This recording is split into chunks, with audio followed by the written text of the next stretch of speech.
Yeah.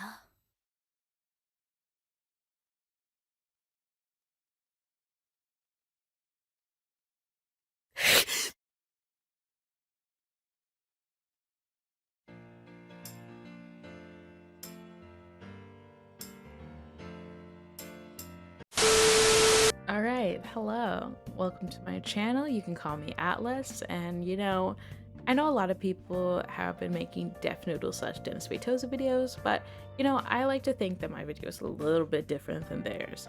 This video is a bit of a deep dive into his past, which may or may not explain a bit on why Dennis turned into the person he is today. Now, before I start this video, I would like to say this video is simply for entertainment purposes only. Don't harass Dennis or any of the other people I may mention in this video. All of the information in this video can be accessed easily on the internet. Nothing I speak about is private or in the realm of doxing. Most of the stuff is archived, but a lot of it is still available on Dennis's multiple platforms. Now that I've saved myself from most of the backlash I may get from this video, let's get into this. So the reason why I even wanted to make this video was because of a Xylee Gets Real stream that I was listening to at work. Especially when Paige Christie, formerly Petty Paige, came on the stream to drop some tea on Dennis. Obviously my nosy ass was loving this and wanted to find this information for myself.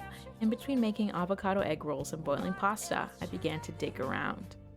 But since I was on my phone, I couldn't do much digging, so I did find some of Dennis's old music, which we'll get into later. Now, of course, when I got home, that's when I let my wannabe detective self go crazy, eventually staying up till 4 AM writing the very script I'm writing now.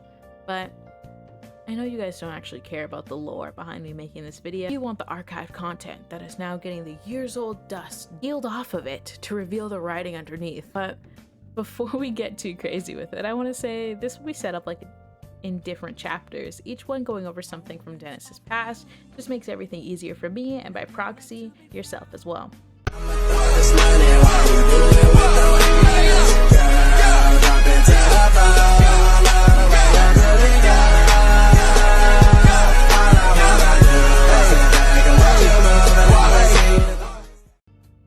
This chapter is going to be super short. There isn't much available besides a short excerpt about him talking about his early career as an actor and director for multiple different people and companies. One of his more interesting directing credits, though, comes from a documentary he helped create called the Blue Rock Festival that was released in February of 2011. Let's keep this year in mind for later. The storyline was a chronicle of the Blue Rock Music Festival, which follows Damon Dash, Currency, Mackenzie Eddy, and other members of DD172 NYC. The unconventional philosophies of this group brings them into direct conflict with the venue and their goals of executing a flawless event. It does seem like an interesting movie. I always love watching movies about festivals and music and stuff like that, but I just haven't had the time to watch it, so I can't attest to whether or not Dennis' directing was good. But judging by, his filmography, which is long as hell, he must know a thing or two. That's all I'll say.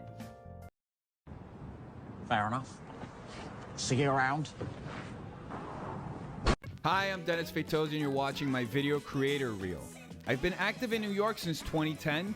I've created content for brands like Adidas, Univision, Yabu Pushelberg, and Def Jam. And what you're seeing now are a series of music videos I created for Blue Rock, one of Def Jam's labels. Some of the artists I worked with include Don Richard from Danity Kane, Mikey Rocks from the Cool Kids, and the Disco Biscuits. This right here is a clip from an animated music video I created for the Disco Biscuits called You and I. These shots are from a concert documentary I directed for Adidas and DD172. The DVD for this project was distributed in Adidas Original stores in New York. Here you're seeing content I created for Net, a Brooklyn-based Catholic television station. This is an opening graphic for the show Portraits. This is a clip from a series of interstitials about pet care. I just love the pug puppy here on the lower third. Now you're seeing Classic, a weekly talk show I wrote, produced, directed, and edited. So far, it has over 80 episodes. The host is Danny Roebuck, who you might recognize from Lost. These next clips I created for Flama, one of Univision's digital content labels. Things Brazilians Are Sick of Hearing is a sketch I wrote, acted, and co-produced. It was a viral hit on Facebook with over 6 million views in just a couple of days. This clip is from Signs Are Brazilian, another sketch I wrote, acted, and co-produced. This was also a viral hit with over 5.5 million views within a couple of days. Next are clips from 2 series I created for Flama, both studio shoots. The first is about weird Latin American eating habits. The second is a Finish the Lyric game. Both were very popular on Facebook with views in the hundreds of thousands. Finally, this is an animation I created for Yabu Pushelberg, a Toronto-based luxury interior design company. These clips were projected on a 20-foot screen in one of their showrooms for a special 24-hour event. I shoot with a Canon DSLR, and I'm also experienced with a C300. I edit on Premiere and Avid, and I create graphics on After Effects. If you would like to know more about me, visit DennisFeitosa.com. Please take a minute and browse my YouTube channel if you would like to see more of my videos. Thanks for watching, and have a great day. Alright. Y'all like that? Probably not. I get it. Same. But for now, let's leave his IMDb off. Okay, I pull up, hop out at the after party. You and I. So Dennis has dipped his toes in the music making sphere, having 2 different quote-unquote alter egos, one being named Harry Diesel, Harry D for short, who posted his music on Dat Piff.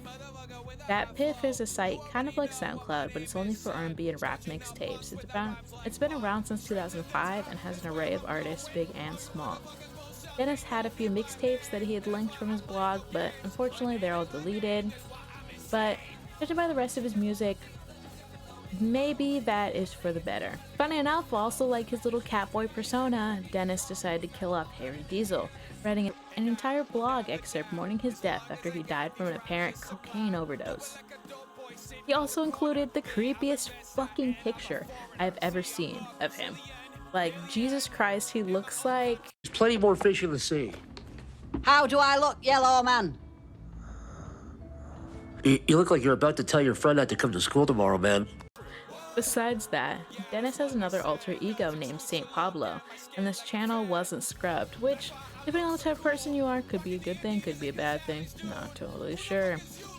Now, I will admit, and don't come after me for this, please, he does have one song that sounds half decent. I know. I know.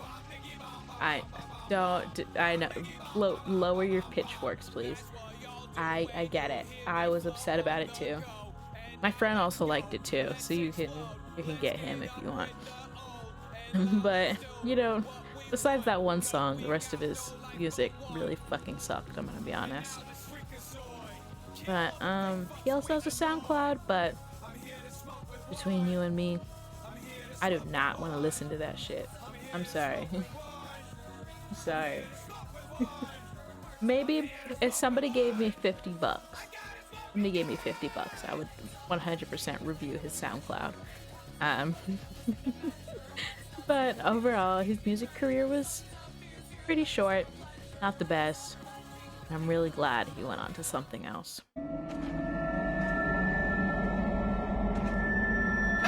Where's everyone going? Bingo?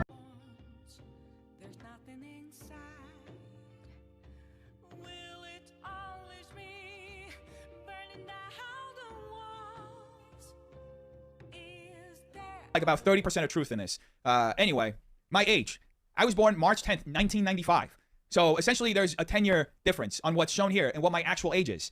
So this has been like a weird thing because, like I said, I didn't expect to like fucking have a following or any. This was supposed to be my side hustle. It wasn't supposed to be my life, what I'm building my business as, right? So like it got to a point where like people were just referencing that as my age. And then they were like asking me what it was. And I was like, bro, what the fuck do I say, right? Like, do I say what's online or do I say my actual age? And it got this weird thing where like now I feel like I'm lying about this stupid thing because I don't give a fuck about my age. It was a business decision that I did with somebody who was advising me on how to set this up. Right. So it's just, you know, it got to a point. So here it is. That's what it is. I'm 37 years old. Yes, I'm 37 years old. That's my age.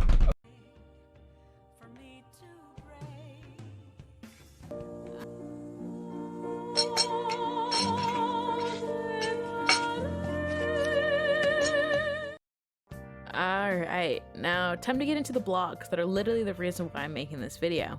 So there's actually a lot, but even then there's even more that I couldn't access because some archiving servers that I was on weren't working. I would love, absolutely adore to to read out all the excerpts that I could find, but Lord knows this video is long enough. You know, I love long form content, but my voice doesn't. So I will be reading a few and summarizing the rest. A lot of these posts won't be in order too, because face it, it's 4 a.m. That's why my voice sounds like shit. 4 a.m. I could not be bothered to sit here and make sure everything was in chronological order. Sorry, like burn me at the stake if you need. But anyways, both of his blogs were like just a mix of things from, you know, unfunny jokes to trauma dumping about how he had no friends until college. Actually had a lot of posts about him being an author and like his writing process and stuff like that. He had one lamenting the fact that he could not find a publicist that would publish his manuscript. He posted a total of 18 publishing rejections. Me personally, I wouldn't take this level of disrespect. You know, speaking of books, he also went to Book Expo America in 2014 and talked about how jarring the experience was, how it was so much different from what he was used to. You know, he further talked about how authors and publicists treated him differently as an unpublished author. Out of all the people he talked to, only one person on the last day of the expo treated him like a person. And I'm not even a front. I know I don't like Dennis, but I gotta say this. It was honestly a nice read. I enjoyed reading it. Like, I enjoyed reading his experience about it. He was, like, the writing was pretty good. You know, all that. It was simply just his experience as someone trying to come up in the author world and trying to leave his own mark. Like, I enjoy that. Like, as a writer myself, I don't publish anything. I probably will never publish anything, at least in, like, a more mainstream type of way. But as a writer myself, I can understand, you know, the feeling of disappointment when it feels like your ideas get shot down. Like, I've experienced that multiple times, just not even like even my own personal life. I couldn't imagine it like more of a professional setting. You know, especially when it comes to like people who think they're better than you. Like in the author world, a lot of people think that just because their book got published means like they turn into like the biggest bitches. I don't know, it's weird. But anyways, he had one short story. Well, I would not call it short. I was struggling. I don't know why, but I was struggling to read that story so bad. But he had one story posted on his blog called Worst Apartment Building in New York City. It was a 4-part fictional.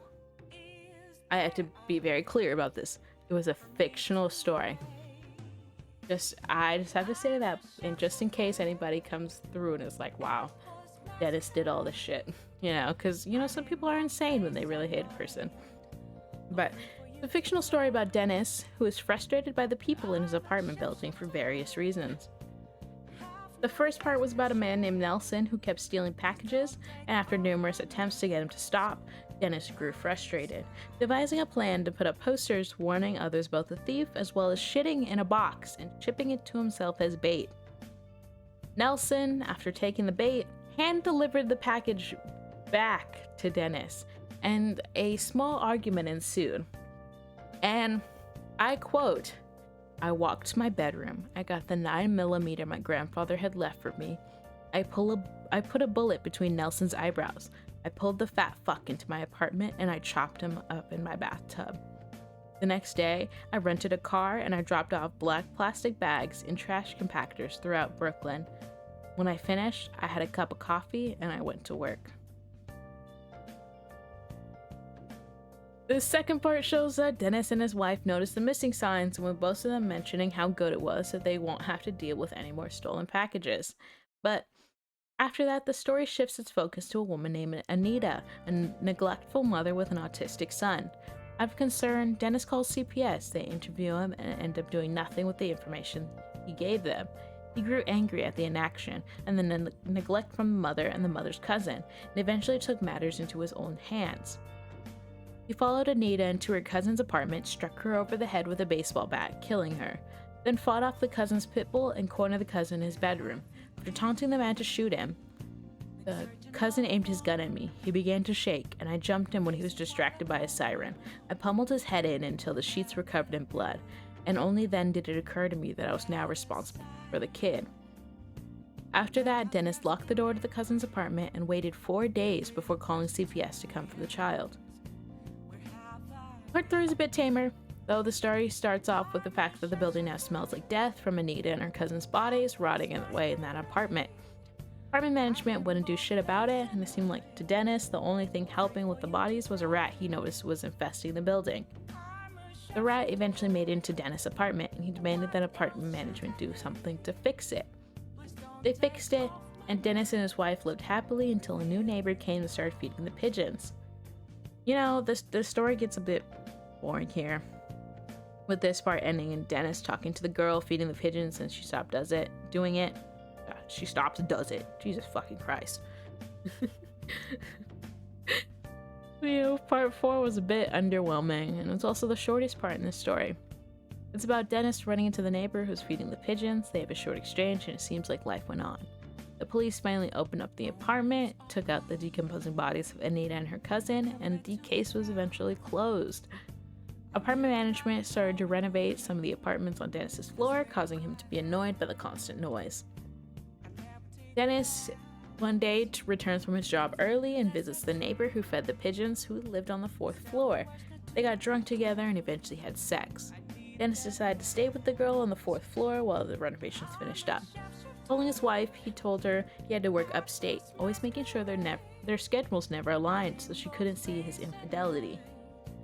And when the renovations were over, I returned to my apartment and everything readjusted nicely, except for the girl on the 4th floor, who had intimacy issues and suffered from numerous obsessive-compulsive disorders. She hounded me for a week, until I had to stuff her behind her apartment walls. Now, the story was alright, could have been better, but this was written in 2013, so I'm not going to be super critical.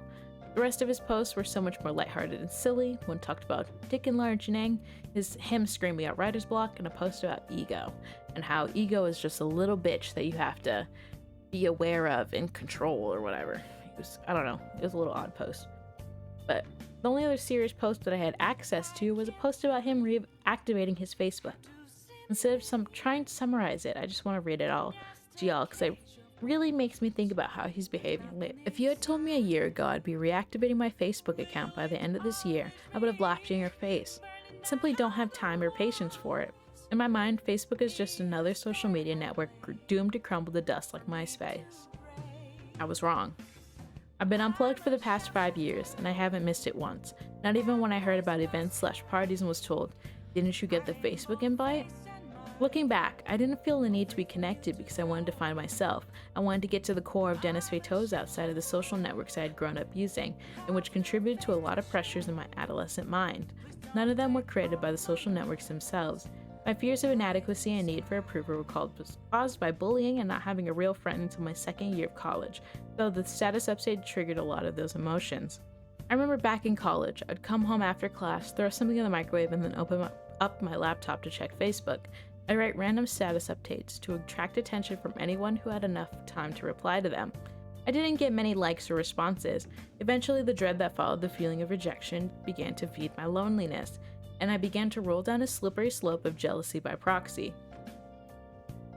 I checked Facebook maybe 100 times a day and watched as my high school classmates went on trips, graduated, got married, bought homes, while I continued moving along with the same path with no future in sight.